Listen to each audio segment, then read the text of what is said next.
ভালো জীবনসঙ্গী সঙ্গিনী পাওয়ার জন্য এটি বিবাহের পূর্ব প্রস্তুতির অত্যন্ত গুরুত্বপূর্ণ একটি অংশ। তৃতীয়ত, বিবাহের পূর্ব প্রস্তুতি হিসাবে একজন ভালো জীবনসঙ্গিনী পাওয়ার স্বার্থে যার ভিতরে দিনদারিতা আছে, যার ভিতরে তাকওয়া আছে, যার ভিতরে অল্পে তুষ্টি আছে, যার ভিতরে দুনিয়ার মোহ নাই, লোভ নাই, এরকম একজন মানুষকে জীবনসঙ্গী হিসাবে তালাশ করে নিতে হবে।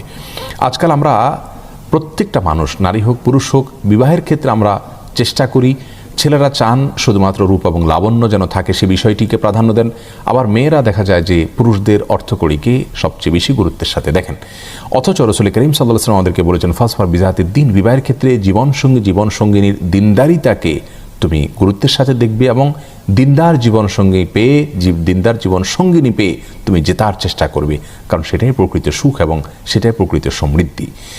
অতএব জীবনসঙ্গীর ক্ষেত্রে সবচেয়ে গুরুত্বপূর্ণ বিষয় হলো তার ভিতরে দুনিয়ার মোহ থাকবে না, দুনিয়ার লোভ থাকবে না।